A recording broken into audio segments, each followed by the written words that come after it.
growing medicines in plants you can pick for yourself, treating persistent pain with killer marine cone snails, and searching the globe for nature's own insecticides.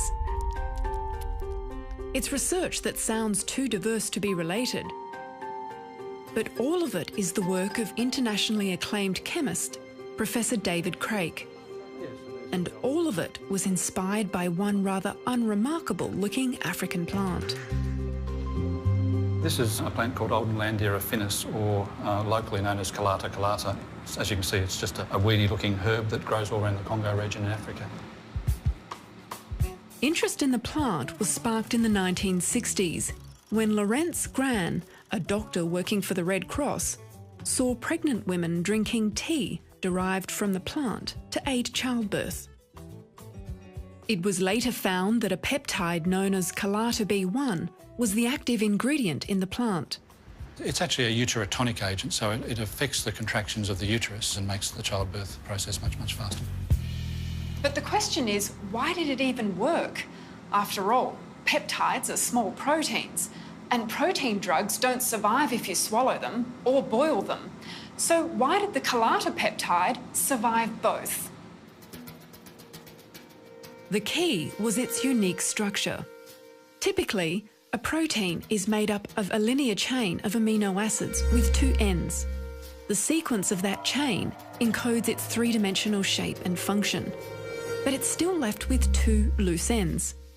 And when proteins are swallowed, enzymes called proteases target these weak spots and break the protein down before it's had a chance to deliver any therapeutic benefit. Our bodies have evolved basically to chew up peptides and proteins. Our bodies can't tell the difference between a piece of steak and an insulin tablet if such a thing existed. Of course, it doesn't exist. Insulin's given as an injection for that very reason, that it would simply be chewed up by the digestive enzymes in our body. In contrast, the structure of Calata B1 is circular, as Professor Craik discovered in the 1990s. Well, when we did the structure, we were actually quite amazed to see that the ends of the protein were joined together. This was a completely circular backbone, which was completely unprecedented at the time. So what's the advantage of having a circular structure? Well, the big advantage of having a circular peptide is that it has no ends, and so proteases, or enzymes that normally chew up proteins, just simply can't attack this molecule. It has no weak points, it has no ends to chew away at. Professor Craik found that Calata B1 was also braced with knotted crosslinks. This made it even stronger against destructive forces such as heat. The structure was called a cyclotide and offered the possibility of a new suite of much-needed drugs. That's because on the one hand, you have existing small molecule drugs which are cheap, easy to make and can be swallowed, but they're not specific to their targets, so patients do experience side effects. On the other hand, you have existing protein drugs like insulin, which are specific to their targets and have fewer side effects, but can't be ingested. Cyclotides have the potential to bridge the gap. The holy grail of peptide-based drug design is to try and make peptides orally ingestible. So after we discovered this molecule, we thought, is this a one-off quirk of nature, or might there be other examples of circular peptides? So that was my excuse to travel around the world, hacking my way through jungles and climbing mountains, looking for related plants to see whether they might also contain these cyclic peptides. And you found lots of others? Indeed, we found hundreds of these cyclic peptides now in about 50 different plants, but one plant can produce hundreds of individual peptides. So we believe that there'll be about 50 or 60,000 members of the family by the time we finish the hunt. Apart from the drug potential, this bounty of cyclotides provides at least one evolutionary benefit for the host plants. A plant can't run away when a pest attacks it, so it has to have a good chemical defence, and these particular plants seem to have evolved these cyclic peptides as their natural insecticide. And we know that they're very effective because we've done feeding trials where if we measure the weight of the insects that are eating a normal diet compared to a diet containing cyclotides, there's just no comparison. The ones that are eating cyclotides either die or don't grow, so they're very, very effective insecticidal agents. Professor Craik is currently researching ways of putting cyclotides into crops that lack this natural defence. Cotton is a crop that is very susceptible to insect predation, and up until recently there was a lot of chemicals needed on cotton to protect it. If we could make transgenic cotton with cyclotides in it, then effectively we could have a natural, greener, inbuilt insecticide in cotton.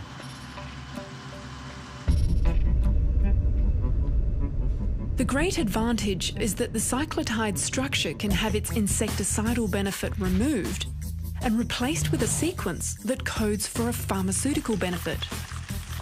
So we'll use this structure, and if we remove part of the molecule, then it loses its natural function, loses the insecticidal activity, and we replace it with a pharmaceutically relevant sequence of amino acids that might be useful in an anti-cancer drug, for example. Well, there's a really huge scope of diseases that we could have an impact on. Examples that we've looked at so far in animal models include multiple sclerosis, cardiovascular disease, inflammatory disease, infectious disease. So it's not limited to a particular disease type. Professor Craik also wondered if non-circular peptides could be made circular and more stable by linking their loose ends. To explore the idea, they chose a peptide from a rather strange source, the toxic venom of a marine cone snail. These snails harpoon fish using a hollow tooth and inject it with a potent venom that immediately paralyses the prey. Some species have venom deadly to humans. The reason a cone snail needs such a potent venom is because of the nature of its prey. If you're a snail trying to catch a fish, you obviously need to catch that fish here and now. You don't want to injure it and have it being eaten by someone else 20 metres away. So they need to have a venom that hits every possible target site in the fish and immobilises it instantly. So cone snails have developed hundreds or thousands of components within their venoms, each hitting multiple targets. And this is just a gold mine of possible peptides that we can look at. Marine cone snail peptides are already the basis for drugs to relieve neuropathic pain. Neuropathic pain is where you get damage to the nervous system through either disease or some sort of injury that causes misfiring of those nerve signals and generates pain. But these pain-relieving drugs are only effective via intrathecal injection. That's where it's delivered directly into the spinal cord by a surgically implanted pump. Professor Craik's team have developed an oral alternative. The marine cone snail peptide they chose was braced with knotted crosslinks, just like the plant cyclotides. It also had loose ends that were close enough to be linked with 6 amino acids.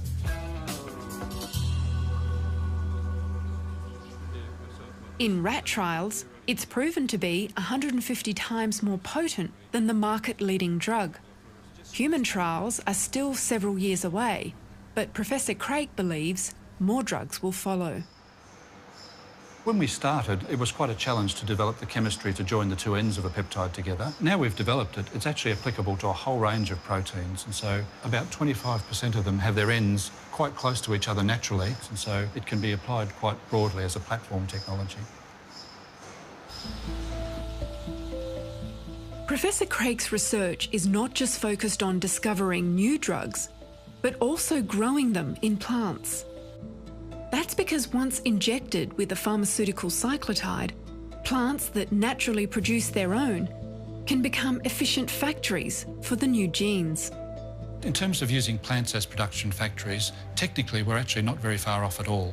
We already have produced petunia plants producing pharmaceutically modified cyclic peptides. We envisaged the day where we could express a peptide in a seed, and the seed would be the biopill.